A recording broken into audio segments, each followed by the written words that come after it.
luasnya kira-kira akan mencapai 100.000 hektar.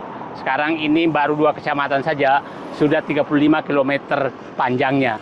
Kira-kira panjangnya nanti mungkin 70-80 km sampai Serang sana, dan itu pinggir pantai.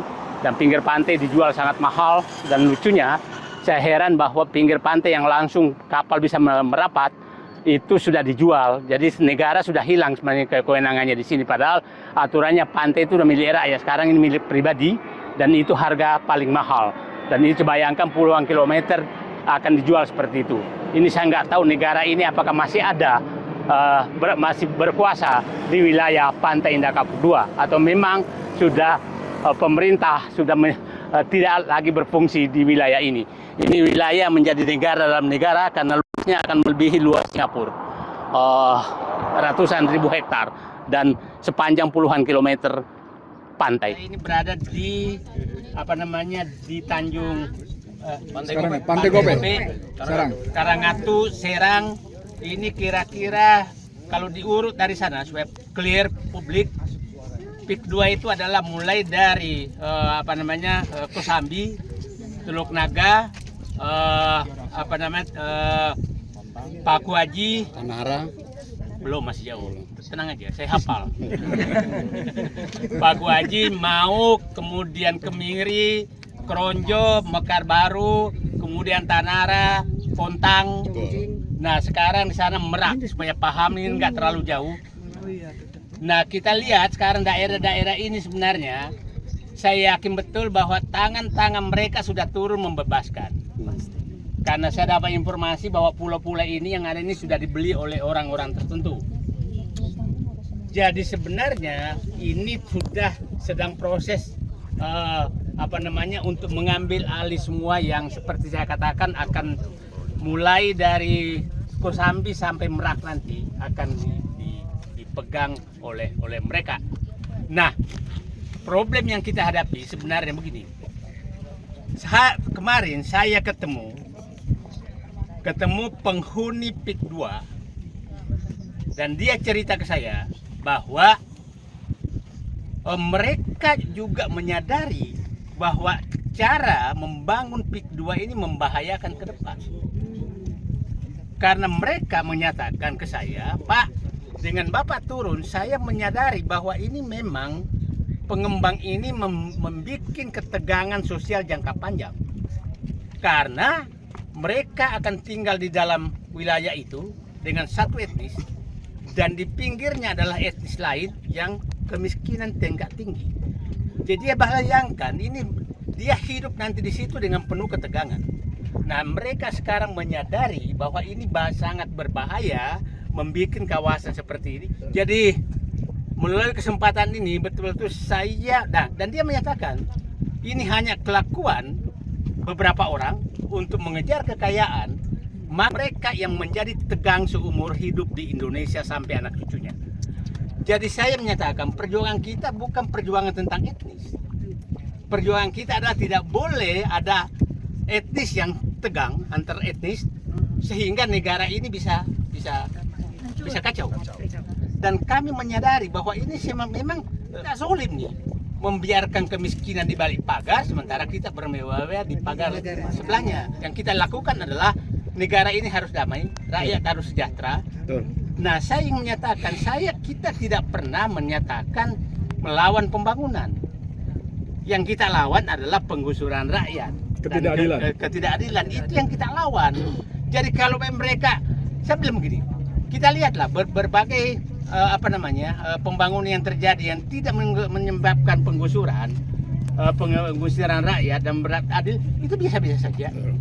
Saya pikir kita masih ingat kalau Pak Harto itu dulu kan Orde Baru, kalau membangun kompleks itu ada namanya rumus 136.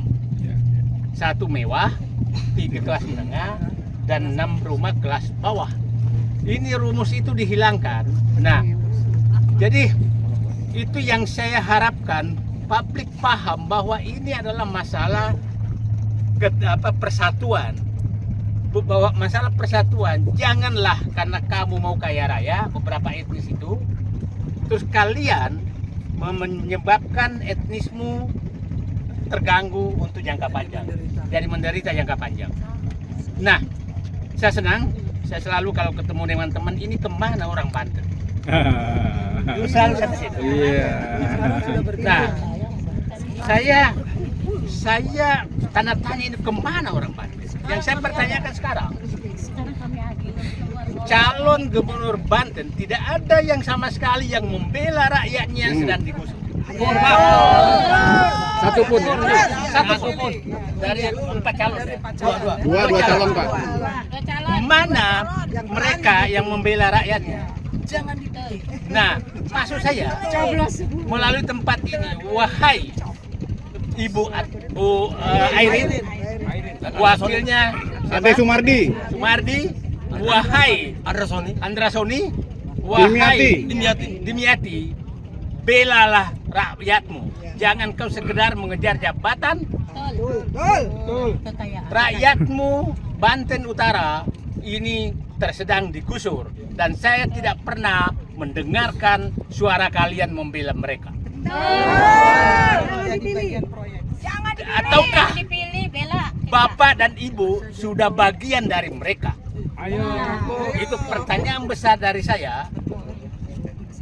Kalau Anda diam terus, tidak salah rakyat menduga bahwa Anda memang adalah bagian dari mereka dan bukan ingin menjadi pimpinan Banten, tapi Anda ingin menjadi bagian oligarki untuk menggusur rakyat Banten. Itu yang kita harus, dan itu kita harus hindari. Jadi sekali lagi, rakyat Banten, datangilah calon gubernur. Datangi calon gubernur. Minta apakah Bapak dan Ibu maju gubernur untuk membela kami atau Bapak dan Ibu maju gubernur untuk menggusur kami. Itu pilihan bagi mereka. Kalau hanya diam terus berarti dia ingin menjadi gubernur untuk menggusur rakyat. Petugas oligarki. Saya pikir itu.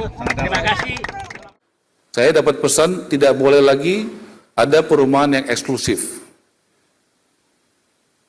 dari Pak Prabowo. Jadi perumahan itu juga harus ya dari berbagai macam latar belakang. Kita tidak mau bikin negara di dalam negara.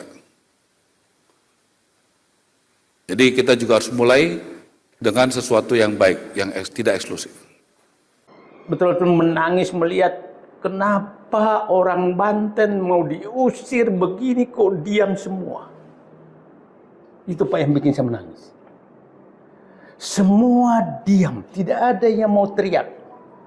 Calon gubernur, calon bupati, nggak ada berani menyinggung PSN Piktua.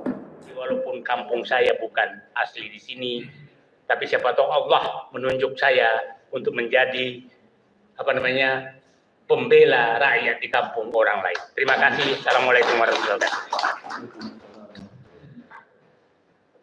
Terima kasih buat Pak Marwan, Pak Said Didu, luar biasa.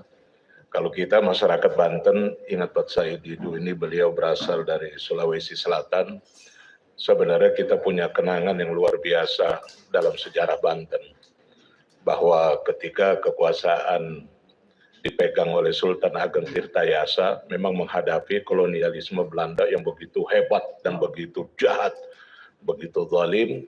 Dan saat itu juga bukan mantu, ada penasehat yang diminta untuk menjadi penasehat daripada Sultan Ageng Tirtayasa adalah seorang ulama yaitu Syekh Yusuf Al-Makassari.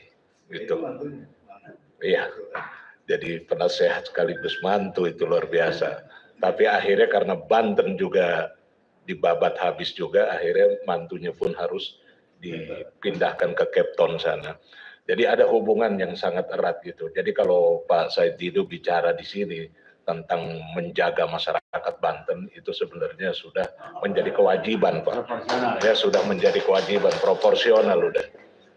Dan ya harusnya yang malu itu kita ini sebagai masyarakat Banten yang melihat kezaliman di depan mata terus kita diam saja.